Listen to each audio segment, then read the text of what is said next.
back to Open Your Eyes. Joining us for our first conversation about justice and effective remedies when it comes to children. We have with us no stranger to the show, Miss Melanie Barnes, and she is the Child Protection Officer over at UNICEF. Good morning. Good morning. And joining her is Miss Ana Carrillo, and she is from the Child and Adolescent Participation Officer at the NCFC. Good morning. She's also not a stranger to She's also not a stranger to the show. In different capacities. Yes, a lot of our recurring guests, sometimes they come in different hats, and you have to ask them, so which one you do wear? Yeah, correct. But in this particular conversation, which I think is very important to have, we are touching on the UN's General Comment 27 on access to justice and effective remedies. Let's talk about this particular concept of the General Comment 27, and then we move on from there. Let's start with you, Ms. Barnes. Yes, so good morning again, and thank you so much for this opportunity to engage with you and talk about some of the work we're doing to increase children's participation, right? So going to General Comment 27, it's part of the UN's Convention on the Rights of a Child celebration for 35 years. And what they normally do is they would look at some of those rights and do an assessment to see where countries are at any given time. And within the last few years, they've noticed that the issue of access to justice for children has not been really being addressed. So the UNCRC has decided that their comments for the 27th round of review, which is called the General Comments 27, would focus on access to justice for children and immediate remedies. So that's talking about alternative sentencing, diversion, so to keep them out of the justice system. And in terms of this collaboration, you are all asking 100 children to participate, asking them interview questions and so forth. What is the age range? The age range is from 10 to 18 to 17. And we are getting the kids or the children from across the country. So we are busing them into one location and then have them all participate. Wow. On Friday we had a prep session, and to give them an idea of what to expect, we bring them more in giving them an orientation to the Convention on the Rights of the Child, and a little bit on the justice, because we don't want to give them our ideas or what we are thinking. We want them to create their own comments and give us in the consultation and then share that with us. What are the what are the questions that are asked to these children? So the consultations will focus on three main areas for children. We're asking them about their lived experience in terms of their interaction with the justice system. And that they will be able to talk about, because we have a wide range of children, including those who are in contact with the justice system for whatever reason, whether it's because of even the SOEs. And then we're asking them about what they know of the legal system as it relates to children, and linked to their rights as children under the CRC. And finally, we're going to ask them about any specific recommendations they have on how we can, as a country, improve their access to justice. Do we gather that based on recent or past communications with the children, that they have a concept, have grasped the concept of justice and what the justice system has been established to do? Well, from my experience working with them, they have the concept of what they have learned in school, but they stay with a lot of questions. Where do they fall in the paradigm of it all? In my capacity, we are working with increasing their participation as children and having a voice. And by doing that with our National Children's Parliament, that has opened up a lot of opportunities for them to start to look at putting things in the legislative system and then turning it into law, passing it into law. And then having that concept of, okay, I have already participated in this aspect. Now I want to see what I am contributing to making it a law, and that it is fair and just for them. When you're talking to these kids, and I guess let me take a step back. Prior to this particular exercise, when we're looking at the way that kids are involved in the justice system, whether they have been affected or indirectly or directly, how do you see the comment of General 27 being changed per se in terms of Belize? I think there has been some significant actions at the policy level in terms of making sure that we include access to justice for children as a priority. There is a diversion policy that is being manned by the Community Rehabilitation Department that ensures that children who come in contact with the law have access to diversion instead of, going into the system. Although it requires constant advocacy, constant monitoring, there has been some significant gains. I think now having an opportunity to hear from the children, especially those who have most interacted with the system, what it has been like for them, their lived experience, as we say. We have an opportunity as a country to effect legislative change that then looks at the access or the immediate remedies from the perspective of the child. What are the primary issues that leads a child to have to interact with the justice system, and is it all bad? Well, in what we have seen is a lot of them is based on probably relationship or networking with people that probably encourage the behavior and then get them engaged. Not necessarily, some of them don't know that they are getting engaged, and then getting caught is the other part of it, right? Or having to stand in front of a judge and all of that. Presently at NCFC, I know last week we were here talking about our mock trial. That is our first-hand experience with the children that we are preparing. We are seeing that they are very much curious on what it is to put yourself in a situation, and also not only in a situation of being an accused and trying to prove your case, but also being a person of, if this is where I want my life to take me, because they are learning the basics, but then from here they want to become advocates for change.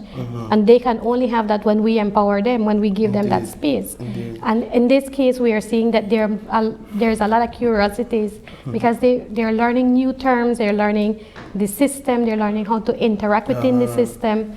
And I would want that a lot of other children get this opportunity, so that for themselves and also for their friends or within their communities, they can be advocates too. Perhaps there's an opportunity here to change or reshape the way we as a society often view the justice system as a negative body, as a negative entity that's there to carry out of jail, or only there when you do something wrong, but more to see it as what it's truly meant to be, which is to keep the peace in society, to ensure that justice is served, especially to families that are grieving, etc. So is that a part of the idea, to change the way we view the justice system as a society from a negative to a positive entity, and starting with children at that? Yes, definitely want to help them to see it as a protective mechanism for them, not just from the negative side, as you have mentioned. One of the things we've tried to do is with NCFC, UNICEF in partnership with NCFC and with the Ministry of Human Development, is to always create opportunities for children to be a part of the conversations, especially the decision-making conversations, which is linked to when you're talking about legislative reform. How are we viewing these spaces that it is safe for children, right? So definitely want to change that I narrative. like that. I was going to ask that question, but I wanted to go on the lines of more on how the UN, UNICEF, and CFC and so on, because you are all branches of policy-making spaces. What are your measurables and what is your impact when it comes to this particular, or proposed impact when it comes to this particular project, and how do you plan to measure the progress moving forward after it's done? For us, we want to keep them engaged. We don't want that they feel that it is a one-off situation. Right. Because then we're now no longer creating spaces for them. We are just creating an opportunity and then the opportunity finishes. Yeah. We want to create spaces where they can have that voice to express what's going on, and maybe not only about justice, but about other issues that they're affected with on a day-to-day basis. I had shared with Ms. Barnes when we were at one of our training sessions this weekend, the kids have, the way they're expressing themselves and they're sharing their feelings towards justice and saying, in my thought before, I thought we're just going to put the bad man in jail and it over with. And then they're saying, no, we are seeing that this system can be just and fair. Yeah. Correct. And to me that, and Justice Moore was with us, and that just like wowed us, because we were like, we didn't put that in them. They heads, created that for themselves. Yeah. So by giving them that space, I think that opens more opportunities. And I think that one of the ways that Belize has been able to progress when it comes to rehabilitating some of our youths and so forth that have had conflict in the justice system is through the New Beginnings program. And just in time, joining us is Miss Carmeli Fritz, and she is the girls supervisor over at the New Beginnings organization. Good morning, Ms. Fritz. Morning. I would like your input in this conversation as we're talking about the access to justice and effective remedies. What has your experience been like at the rehabilitation center with these youths? Okay, well, having been working with the youths at the facility, these children are especially vulnerable. They have been in conflict with the law, they have been at risk for harm or have been harmed, and so they have been open to the justice system before, and so they have expressed a lot of concerns, a lot of fears and challenges that they have that create barriers to them receiving adequate and effective justice.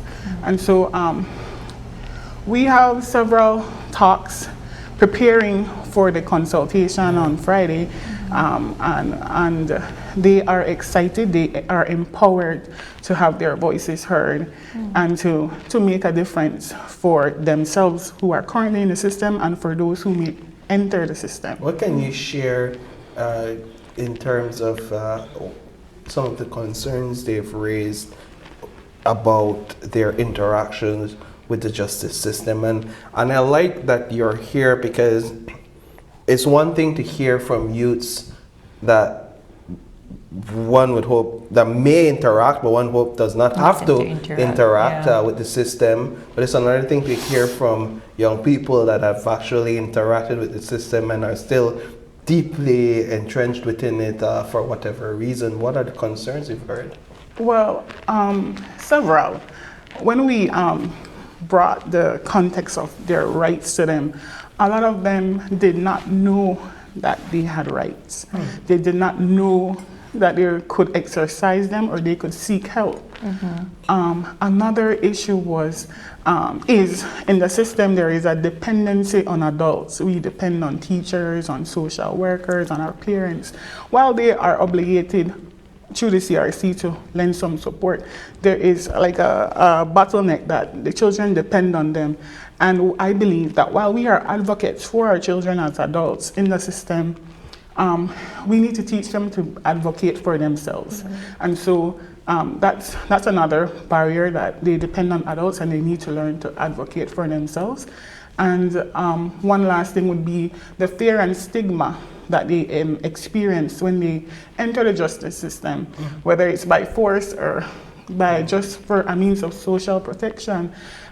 They feel that once they speak up or try to advocate for themselves, they get judged, they get punished or excluded. How does empowering these children with this knowledge help to build them and give them a smooth reintroduction into society? Okay, so at New Beginnings, and even in its entirety, the mandate of Community Rehabilitation Department, that New Beginnings falls under, we are to rehabilitate them when they come into our system. So within that rehabilitative framework,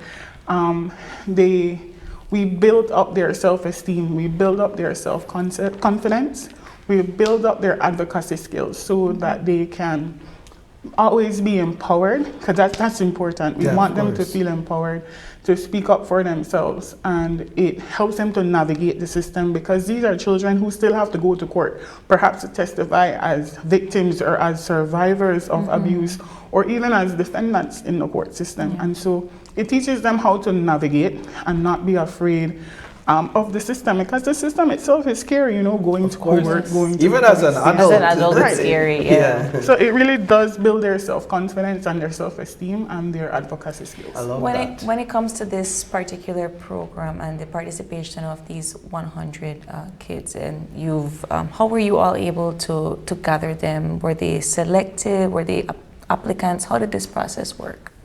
So we had a specific criteria in terms of who we wanted in the space. As we mentioned, we wanted children who have some experience in advocating. So those would be the children from NCFC who have been in Children's Parliament. Right. We wanted to also include children who had some contact with the justice system. So across the country, CRD is mobilizing children who are who had some contact with the system. We also wanted to include children in these discussions that are in conflict with the law, so that we have a well-rounded discussion from all perspectives, and not just people or children talking about what they perceived or what they think.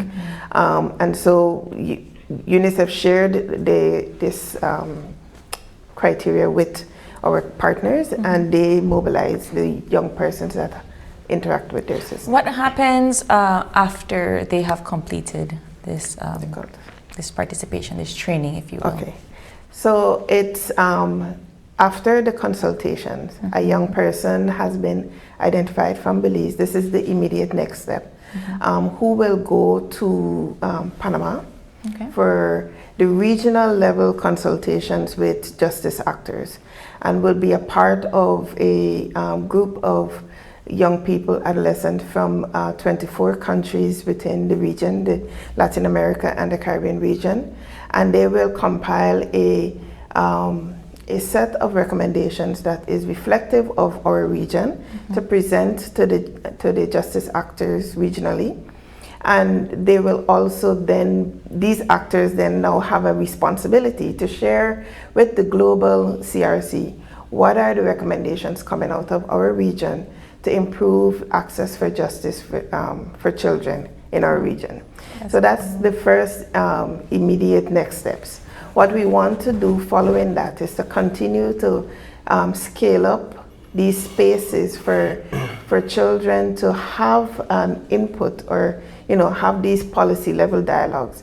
So NCFC is already doing that with the National Children's Parliament, as well as the Children's Justice League, and we want to make sure that we try to bring in as much partners who are engaging, interacting with adolescents and youth, to be able to create those spaces and sustain those spaces where their voices are heard. That's incredible. Ladies, thank you all so much for joining us this morning. This is the week that they're starting their consultations. On Friday, right? On Friday, Yes. and so we Let's wish get, them... as we wrap up, a brief overview of what's happening on Friday so that we clearly understand. You have them all in a room and we're all asking. Right, so it's to get them to one space and to create an environment where they are comfortable to share their thoughts and feelings Also, not only that, but also there is going to be some discussion areas where they would be grouping together Breakout. and breakout sessions Right. and interacting with other Love people, that. not necessarily only Children's Parliament Yeah. together or anything like that. It would be where we mix them up and then have them up the opportunity to hear from each other. Because like some of us have not experienced certain things, and the same thing would happen to them. Yeah. That they would then have a better appreciation and create a stronger advocacy Yeah, for imagine. just and fairness. Wonderful. Imagine. Ladies, thank Excellent. you so much for joining you us too. this Thank you. morning, and we wish all of your participants the very best. Thank you. Thank you. Thank you. Moving on, we are going to take a break, and when we come back, it's all about that cancer care. We have our friends from the KHMH here with us to talk to us more about cancer care in Belize. We'll be right back.